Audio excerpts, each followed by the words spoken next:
हर चीज़ का एक मकसद होता है, तो ज़िंदगी का भी मकसद है दोस्तों। गाड़ी खरीदते हो न, उसको देखते हो न, भालते हो न, जानते हो न, कैसी कैपेसिटी है, कैसा इंजन है, कैसा इसका मेंटेनेंस आएगा, कितनी ये गाड़ी मजबूत कहलाएगी, कितना इसका मार्केट के अंदर डिमांड है। इस तरीके से मकान बनाते हो तो उसकी नींव को देखते हो कि इसका नींव मजबूत भरी जाए, इसकी बुनियाद, इसकी फाउंडेशन मजबूत रखी जाए ताकि मकान देर तक कायम रहेगा। फिर उसको डिज़ाइन करते हो, फिर उसको तरतीब से मकान बनाते हो तो रहने सहने के लिए काम आएगा, बारिश में काम आएगा, गर्मी में काम आएगा। हर पहलू, हर एंगल से उसको जांचने की कोशिश करते हो न। एक जानवर खरीदते हो न, घोड़ा खरीदते हो न, उसके भी वस्फ देखते हो न, अबलग घोड़ा है या पचकल्याण घोड़ा है या इसके भंवरे कैसे हैं, ऐसे वो कई एक वस्फ होते हैं घोड़े के, वो सारे देखते हैं। घोड़सवार जो होते हैं उसके वस्फ को देखा जाता है। कौन सा ख़ानदानी घोड़ा है, कौन सा अरबी घोड़ा है, कौन सा सिंधी घोड़ा है, कौन सा कैसा घोड़ा है, उसके बारे में आप तहकीक करते हो न। तो कभी आपने अपनी ज़िंदगी के ऊपर गौर किया कि मेरी ज़िंदगी कैसे कामयाब होगी? अभी तो तुम दुनिया के अंदर तो ख्यालात रखते ही हो कि अच्छी खुराक खाओ, अच्छी डाइट खाओ, अच्छे फल खाओ, अच्छे क्या है कि खुराक खाओगे तो तुम्हारी बॉडी मजबूत बनेगी, मेडिसिन भी लेते हो और ठंडी और गर्मी का ख्याल भी रखते हो। कहीं हवादिश हो वहाँ पे आप परहेज़ भी करते हो, कहीं मुसीबत की जगह हो, कहीं तकलीफ़ दह जगह हो, वहाँ पे अपनी ज़िंदगी को बचाने की कोशिश भी करते हो, हर तदबीर, हर प्लान सोचते हो। लेकिन ये ज़िंदगी असली कामयाब कैसे होगी? ज़िंदगी का मकसद क्या, मेन हदफ क्या है, क्या पर्पज़ है, क्या मकसद है, क्या इसका हदफ है? ज़िंदगी का मकसद एक है कि हम अल्लाह को राज़ी करें।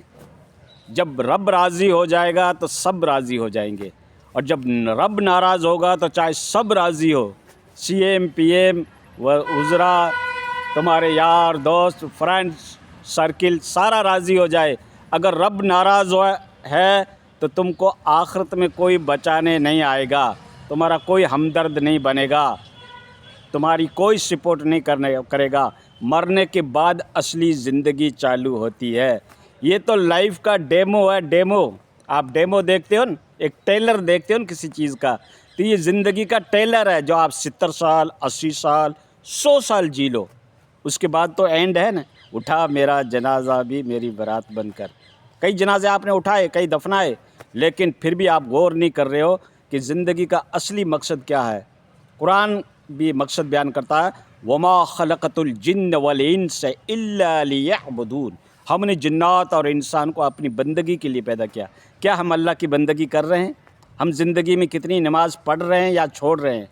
हम कितनी ज़िंदगी में रोज़ा रख रहे हैं या छोड़ रहे हैं? हम अपने इन हाथों से किसी को तकलीफ़ दे रहे हैं या किसी की हमदर्दी कर रहे हैं, खैर खाई कर रहे हैं, सपोर्ट कर रहे हैं, या किसी के रास्ते के रोड़े बनते हैं, या किसी की हसद और जलन हमने दिलों में पाल रखा है, या हम दूसरे भाई की खैर खाई के बारे में सोचते हैं। मज़हब इस्लाम की क्या तालीम है, अल्लाह के क्या अहकामात हैं, क्या हम उसको बजा ला रहे हैं कि नहीं बजा ला रहे हैं? वो हमारा क्रिएटर, वो हमारा खालिक, वो हमारा मालिक, जिसने हमको पूरा दिमाग दिया, समझदारी दी, अक्लमंदी दी, बंदे को इंटेलेक्चुअल बनाया, सारे नेमतों से उसको नवाजा, अशरफुल मखलूक़ात में बनाया, उसका भी कोई मकसद है। हर चीज़ का एक मकसद होता है।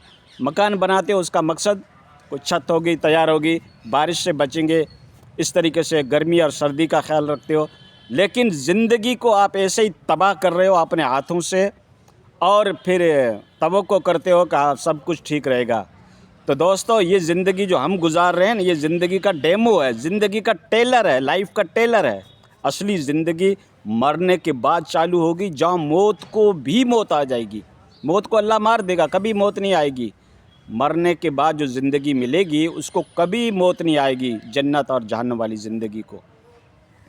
उसके लिए हम क्या कर रहे हैं? ये 60 साल की ज़िंदगी तुम अल्लाह को दे दो और उसके बदले में वो हमेशा वाली ज़िंदगी ख़रीद लो। अल्लाह को देने का मतलब अल्लाह की मानो।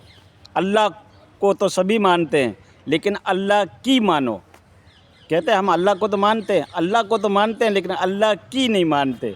तो दोस्तों, जो रब ने जिन चीज़ों से हमें रुकने का हुक्म दिया है, बुराई से बचने का हुक्म दिया है, गुनाहों को छोड़ने का हुक्म दिया है, उन सारी चीज़ों से हम रुकेंगे और नेकी को अपनाएंगे ذکر اللہ کریں گے، خدا کو راضی کریں گے، سجدوں کے ذریعے سے روزے رکھ کے ہم خدا کو یاد کریں گے، اس طریقے سے برائی سے بچ کر ہم اللہ کو راضی کریں گے تو انشاءاللہ وہ زندگی کامیاب ہے۔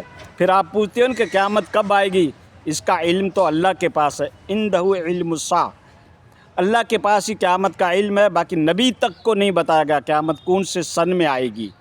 ہاں اتنا ضرور ہے کہ جمعہ کا دن ہوگا قیامت کے بارے میں، اور قیامت کی پہلی نشانیاں بتا دی گئی ہے۔ اولاد ماں باپ کا نافرمانی کرے گی، عورتیں کپڑا پہنے گی لیکن ننگی دکھے گی، قید سالی عام خاص ہو جائے گی، بے حیائی بے شرمی بڑھ جائے گی۔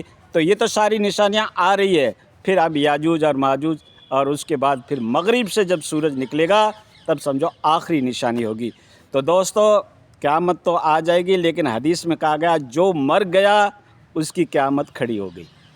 بس سمجھ لو، جو دنیا میں سے نکلا قبر میں گیا اس کی قیامت آ گئی۔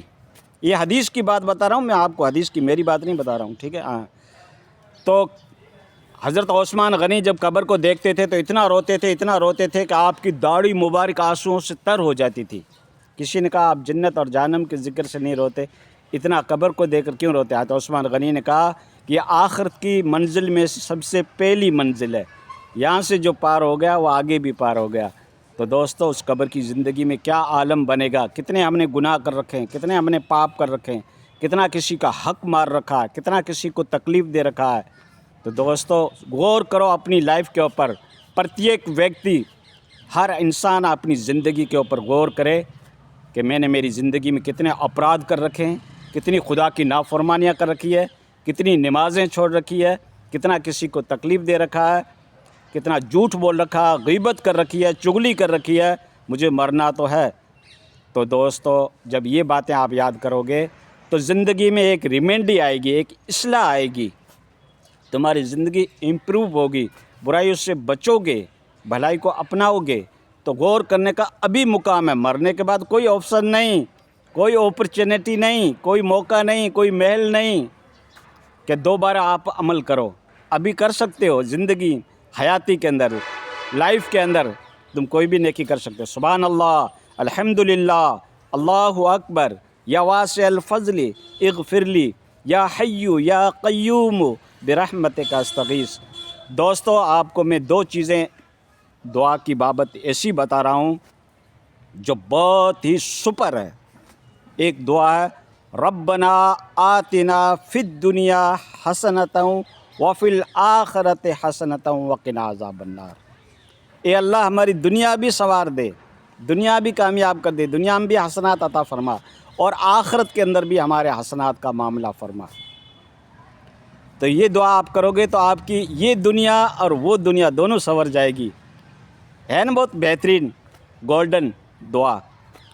اور ایک یہ دعا ہے جب آپ پریشانی میں ہو، مصیبت میں ہو، سنکٹ میں ہو، حوادث میں ہو، کرائسس میں ہو، فتنے میں ہو، اولاد کہنا نہیں مان رہی ہے، گھر والے کہنا نہیں مان رہے ہیں، قرض نہیں اتر رہا ہے، بیماری نہیں پیچھا چھوڑ رہی ہے، اور حوادث اور پریشانیاں تمہارے اوپر آتی ہی رہتی ہے، بہت ہی پریشان ہو چکے ہو، تو یہ اللہ کے گھر کا امتحان ہوتا ہے، صبر اختیار کرنا چاہیے۔ لیکن ایک میں آپ کو دعا بھی بتاتا ہوں، لا حول ولا قوت الا باللہ العلی العظیم۔ نہ ہے کوئی طاقت گناہوں سے بچنے کی، نہ ہی کوئی طاقت ہے نیکی کرنے کی، مگر اللہ کے پاس، یعنی سارا معاملہ آپ نے اللہ کے سپرد کر دیا۔ اور میں تو اس کو اس میں اعظم کے برابر کہتا ہوں، یہ سب سے بڑی دعا ہے، سب سے بڑی دعا ہے۔ اللہ ہمیں ان دعاؤں کو مکمل پڑھنے کی توفیق اور ہمت عطا فرمائے، کار خیر کرنے کی ہمت عطا فرمائے۔ کہتے ہیں کہ ابھی تو گھبرا کے کہتے ہیں کہ مر جائیں گے، اور مر کے بھی چین نہیں ملا تو کدھر جائیں گے؟ ہاں دوستو، زندگی یہاں پہ آ کے اینڈ نہیں ہوتی ہے موت پہ، زندگی وہاں سے اسٹارٹ ہوتی ہے، اصلی زندگی اسٹارٹ ہوتی ہے۔ اس کے لیے کیا کر رہے ہو؟